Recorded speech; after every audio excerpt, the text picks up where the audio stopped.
शिद्दत पसंद मुसलमान और शिद्दत पसंद इस्लामोफोबिक। शिद्दत पसंद और अस्करियत पसंद मुसलमानों और इस्लामोफोबिक या इस्लाम मुखालिफ शिद्दत पसंदों में एक चीज मुश्तरक है। ये दोनों तबके सिर्फ और सिर्फ नफरत अंगेजी को हवा देते हैं।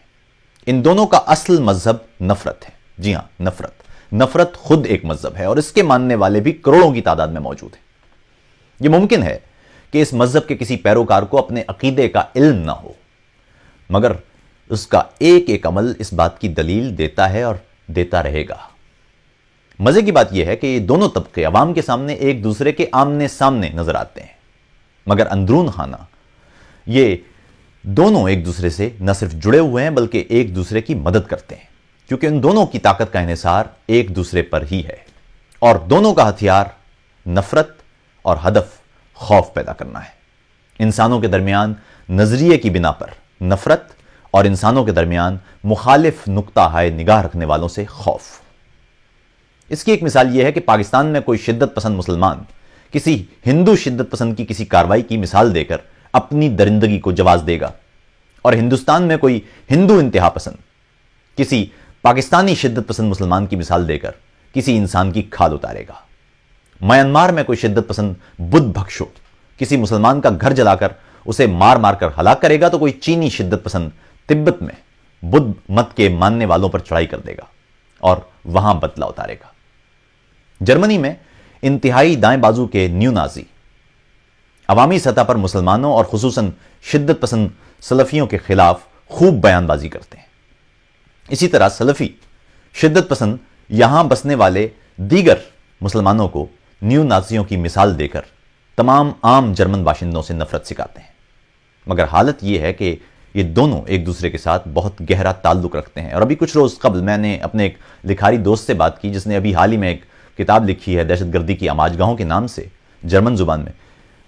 उसके मुताबिक ये दोनों ग्रुप एक दूसरे से अपनी कार्रवाइयों की तफसीलात तक बांटते हैं, क्योंकि इनकी कार्रवाइयों का फायदा एक दूसरे को ही पहुंचता है। ऐसी एक और मिसाल शायद आपने सरफे नजर करती हो, मगर क्या यह सिर्फ इत्तेफाक था कि एक ऐसे वक्त में जब हॉलैंड में इंतखाबात होने जा रहे थे और वहां इंतहाई दाएं बाजू के मुस्लिम और तारिकीन वतन मुखालिफ रहनुमा गैरेट विल्डर्स को वोट चाहिए थे, ऐसे में तुर्क सदर रजब तैयब एर्दोआन की जानिब से वहां अपने मुतनाज़िया रेफरेंडम के लिए लीडर भेजे गए। हंगामा आराई करवाई गई और ताल्लुकात में कशीदगी पैदा की गई। इसका नतीजा यह हुआ कि मुस्लिम मुखालिफ लीडर को मुतवक्के नशिस्तों से ज्यादा नशिस्तें हासिल हो गईं।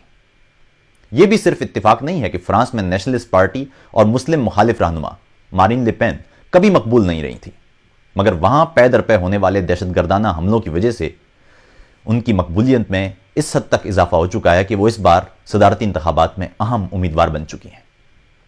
पाकिस्तान में भी सूरत हाल गौर की जाए तो बज़ाहिर दो मुतजाद समतों में दिखाई देने वाले तबके यानी मजहबी और लादीन इसी तरीके को इख्तियार करके डायरेक्टली या इनडायरेक्टली यानी बिला वास्ता या बिल वास्ता एक दूसरे की मदद कर रहे हैं।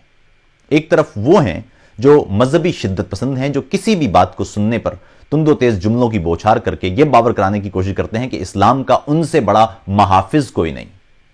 और दूसरी जानिब वो मुल्हिद और लादीन हैं जो इन शिद्दत पसंदों की बेहुदगी और इंसानियत सोज बातों को बुनियाद बनाकर इस्लाम और पैगंबर इस्लाम को गालियां देकर यह साबित करने की कोशिश करते हैं कि उनसे बड़ा इस्लाम का मुखालिफ कोई नहीं। इस तुंदो तेज तकरार का नतीजा यह निकलता है कि ये दोनों शिद्दत पसंद हमारे माशरे में पहले से मौजूद फिरका वारियत, मसलक, मजहब, रंग, नस्ल और जाने कौन कौन सी दरारों को मजीद वुसअत देते हैं और हम असल मसाइल पर सोच और फिक्र करके उनका हल ढूंढने की बजाय जज्बाती होकर इन मदारियों के पैदा करदा माहौल का हिस्सा बन जाते हैं। बतौर सहाफी मेरा इन दोनों ही तबकों से सामना रहता है और मैंने अब तक यही नतीजा निकाला कि अगर सोशल मीडिया पर किसी मजहबी शिद्दत पसंद की पोस्ट देखें तो वहां आपको और सिर्फ फूल बूटे वाला इस्लामी मवाद दिखाई देगा। अमली तौर पर चाहे उनका किरदार दो टके का ना हो, मगर अपनी बातों और पोस्टों में ये अफराद सिर्फ और सिर्फ ये बात साबित करने में मसरूफ रहेंगे कि मजहब के अलावा इंसान का कोई और मसला नहीं है। घर से बाहर निकलेंगे तो खवातीन पर जुमले भी कसेंगे, झूठ भी बोलेंगे और पैसा बनाने के लिए कोई मौका भी हाथ से जाने नहीं देंगे। दूसरी जानिब वो लादीन अफराद हैं जो सारा दिन इंटरनेट पर वो हदीसें ढूंढने निकले होते हैं जिनसे इस्लाम या पैगंबर इस्लाम को नीचा दिखाया जा सके। उनका मकसद सिर्फ और सिर्फ ये नजर आएगा कि उनकी जिंदगी का वाहिद मसला इस्लाम को नीचा दिखाने से ही इबारत है اور مذہب کے علاوہ اس دنیا میں انسان کا کوئی اور مسئلہ نہیں ہے۔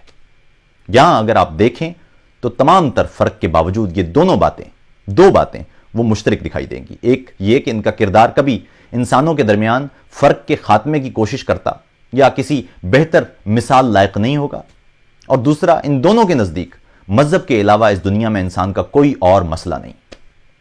ہم جس دنیا میں رہتے ہیں وہ مسلسل ارتقاء اور مسلسل تبدیلی کی دنیا ہے۔ سائنس ہر روز نئی تحقیق اور جستجو کے ذریعے نئی کہکشائیں دریافت کر رہی ہے۔ انفارمیشن ٹیکنالوجی کی دنیا میں انقلاب آ رہے ہیں، نفسیات نیورو سائنس میں گرتی جا رہی ہے۔ وہ مشکل مضامین جن پر کل سوچنا بھی محال تھا، آج ان پر سائنس کے نئے باب لکھے جا رہے ہیں۔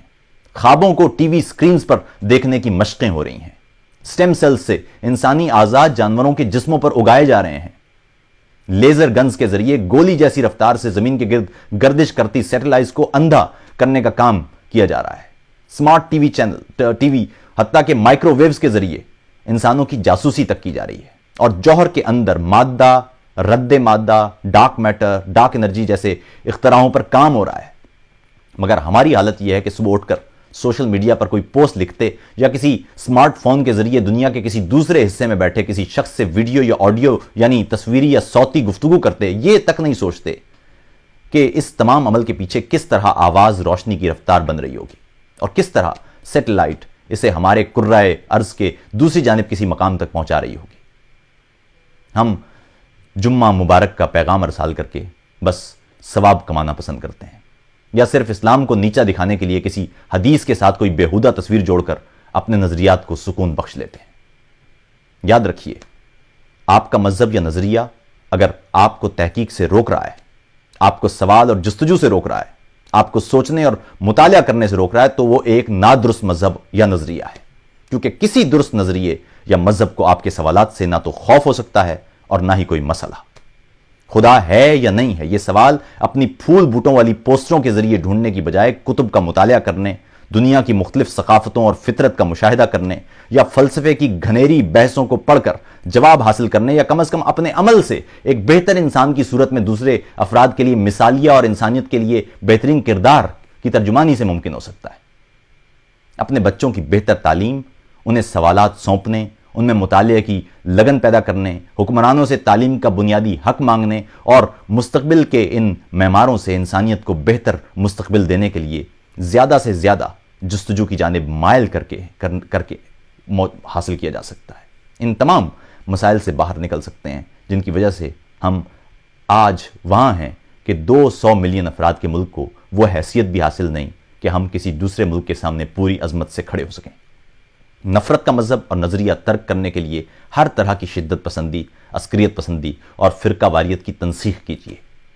یاد رکھیے، عظیم ملک عظیم قوم نہیں بناتے، بلکہ عظیم قوم ایک عظیم ملک تخلیق کرتی ہے۔